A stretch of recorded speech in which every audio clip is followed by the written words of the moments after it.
standing on the shoulders of those who went before us to defend our rights. As Emmeline Pankhurst said, there is a noble art to window smashing. Hi everybody. So yesterday I was involved in an act of civil disobedience at the Department for Transport, and I want to talk quite a bit about some of the reasons why that happened, in particular to say that the British government, I believe, is committing and planning to commit further crimes against humanity, and is also breaking the European Convention on Human Rights, Article 2. So in the light of that, and I'll detail why I think that, I have lawful excuse for an act of civil disobedience, which is one of the parts of the process of Extinction Rebellion that's highlighting the climate and ecological crisis that we're in. The law is a problem in itself at the minute because, as lawyers for XR have pointed out, the law is not working for us at the minute. It should be there to support life on Earth, and in fact, the law sometimes gets used against activists in injunctions. At the minute, there's a Section 14 issue happening. Nature doesn't have rights. We don't have the law of ecocide, which should be the fifth crime against peace. I won't be seen as a conscientious protector unless I have a judge who is very visionary and forward-thinking, so let's pray for that. So I may well be found guilty, let's see, but I will be making the point that there's lawful excuse and that there ought to be provision in the law for people to take acts of civil disobedience, which through the social science are shown to be the ways to highlight crimes against humanity and other major issues, and we're talking the biggest possible issues humanity could be facing right now. There's a necessity in what I did. In particular, yesterday there was the Oakervie review of the HS2, but I'm not going to particularly talk about HS2 today. So here's the thing. The UN Convention on Human Rights, Article 2, obliges the government to take reasonable measures to safeguard the right to life. And it includes provision of accurate information regarding threats to life. The public have a right to information, and that was established in a case law of the Convention's institutions. Now, the UK government is breaking that convention. It's not giving us accurate information, and it isn't protecting life. It isn't protecting British people. It's doing very obvious things like 2.5 billion of UK finance is going to fossil fuel projects overseas. We're the biggest fossil fuel subsidisers in the EU. There's 5 trillion of money planned to be invested in fossil fuel expansion, and the UK is putting 15% in that through the City of London. 26 people a day die of air pollution. Aviation expansion is a significant part of that. We're about to deforest the UK in a project called HS2. It's bigger than the World War I deforestation. £30 billion are going to be spent on new roads, where the UN said you should spend 20% of your budget on cycling. That would be £6 billion, where it's only 110 million. I could go on, aviation expansion, HS2 being like an aviation shuttle service. So the Committee on Climate Change, in a letter to Grant Shapps, says that we have to deal with these emissions internationally. What on earth does that mean? We've already got an international agreement, which is the Paris Climate Agreement, that says we have to limit emissions to temperatures so that temperatures stay around 1.5 degrees C above industrial temperatures, pre-industrial temperatures. Basically, it's an excuse for not doing anything, as far as I can see. So there are two things here. One is, what plans do the British government have, including, and in particular, actually, the Department for Transport, because they're a really significant carbon emitter. What plans do they have to get us to net zero carbon, even by 2050, which is way too long in the future? And what does it say to us about their abilities to manage risk? So the government is taking their lead from the IPCC, and I'll say why that's not a good idea if they're really there to safeguard risk. The IPCC is like a backstop, really. It's telling us what we should at least be doing. But if you look at the science and you evoke the precautionary principle, we should be doing a lot more. It's very clear. Norway has an emissions net zero target by 2030 and Finland by 2035. So the IPCC itself gives us only a 66% chance of limiting warming to 1.5 degrees if we keep to a global carbon budget of 420 billion tonnes. I had a conversation with Sir David King this summer, which said surely we haven't got a global carbon budget because we're already at 414 parts per million and 350 is safe. And he said exactly, and you can see that climate tipping points are already being breached, the ice is melting. That's why he's setting up a centre for climate repair. If we even accept that we had a budget, or we're going to emit some more carbon, then we need to draw it back out again through working with nature and potentially other technologies, we have to do it really quickly. Have to get off it really quickly. That's really clear.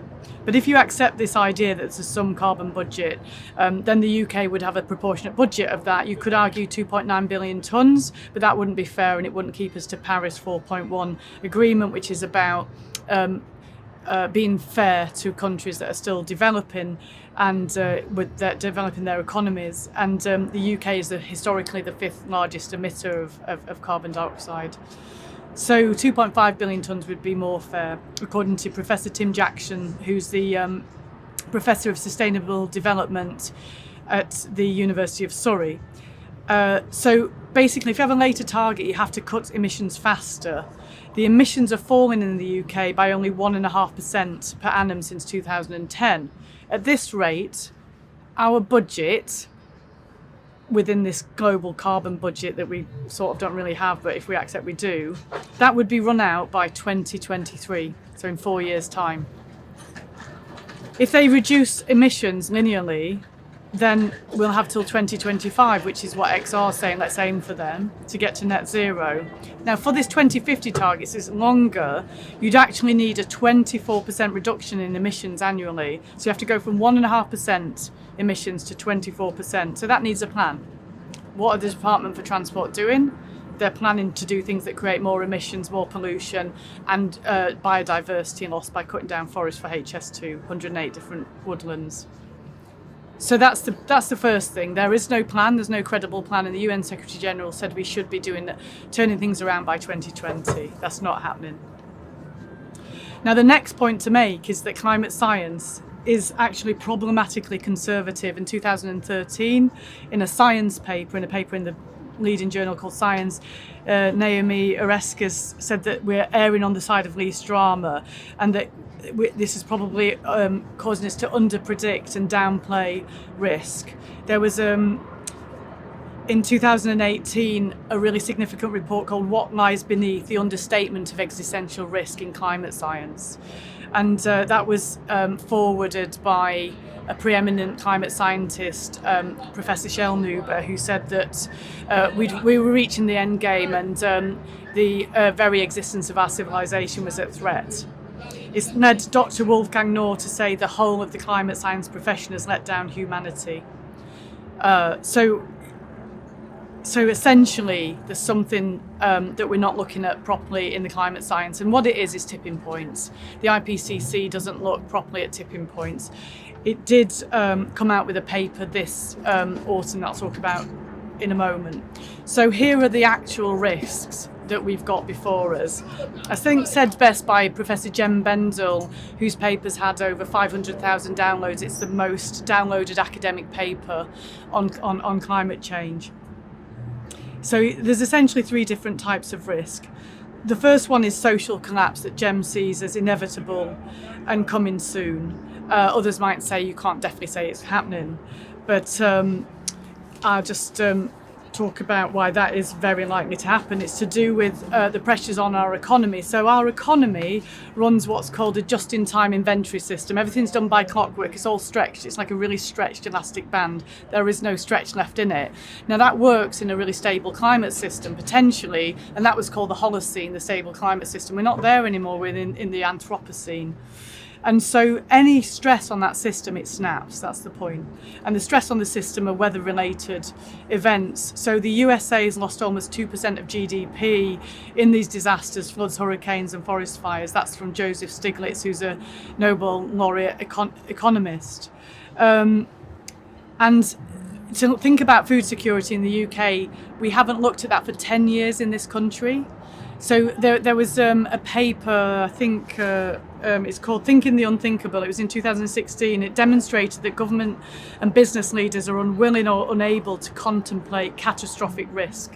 So you get that, there are catastrophic risk and our government is unable and unwilling to think about it. And governments across the world, which is why you've got people like Greta Thunberg and others saying time to panic and get real about this and actually do something. The government's own food security watchdog has not done a major assessment for a decade, and there's only 4 people in that department. Half our food comes from overseas and 77% of our fruit and veg, and that's food that's being grown in what are called bread baskets of the world. And I think there are 3 major ones, and academics talk about multi-breadbasket failure. So last year, the Lithuanian government declared a state of emergency with their food harvest, and Latvia called their harvest a natural disaster. We had a 40% decline in our onion harvest, and there was problems across the whole of Europe, but we can get away with it while we can import other food. So 4 years ago, scientists at Anglia Ruskin University's Global Sustainability Institute said that society will collapse by 2040 due to catastrophic food shortages. And then this year there was a paper that came out from the NASA Goddard Institute for Space Studies that said that this potential risk is actually increasing, and a lot of things are happening at the same time. You're sort of reaching a breaking point with land itself and its ability to grow food and sustain us, said Aditi Sen, a senior policy advisor on climate change at Oxfam America. So this is why a collapse is really likely to happen, because you'd only need 2 or 3 years of having El Nino events, severe weather problems and so on. And that's actually the least problem that we're facing.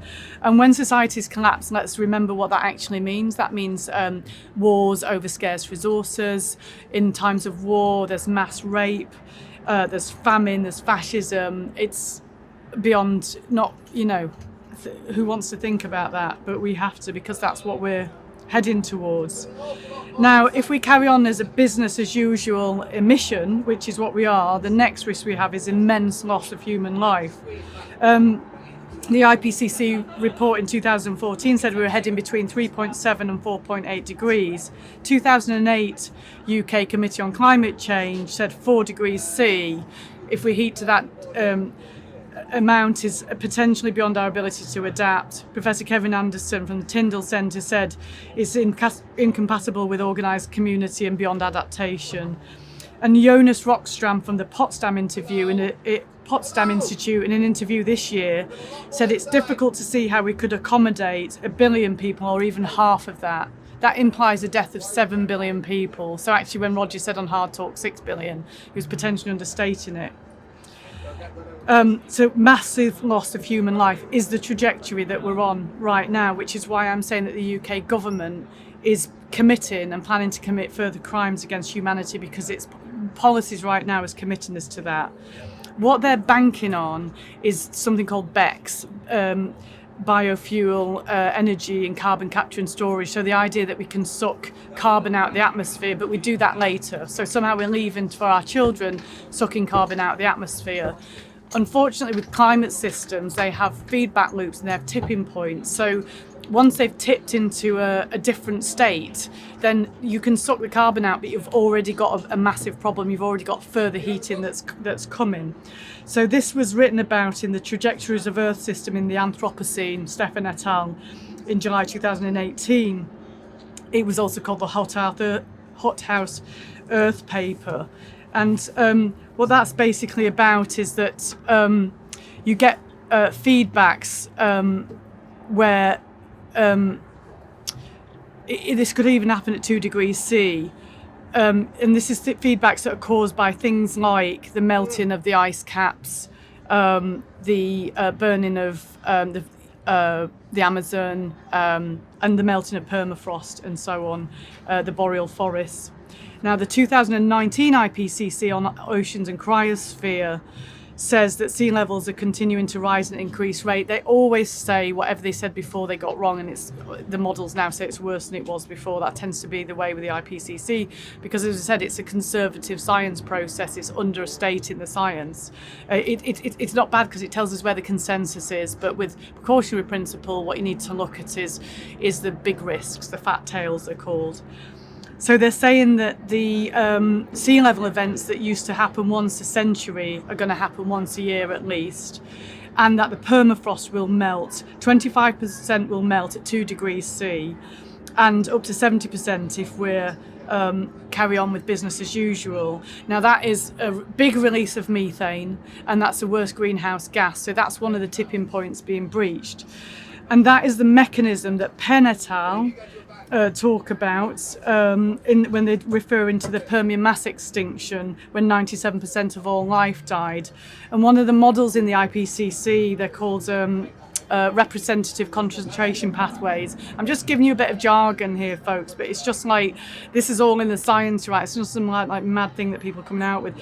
On RCP 8.5, Aubrey Mayers pointed out, who's a Nobel Prize nominee for climate work, points out that on that pathway that's been discussed in a Nature magazine, that's where the connection is to the Permian mass extinction. You have a big emission of carbon dioxide in the past that was created through volcanoes, things like that. That releases that heats up enough that the permafrost melts, the oceans acidify, get mass dieback, hydrogen sulfide gas, 97% of all life died. And Ramanathan and Zhu in 2017 said, even with the temperatures we've already got, it's like we've got a 1 in 20 chance of having put our kids on a plane that will crash in the future. So that's the potential for moving into existential climate risks.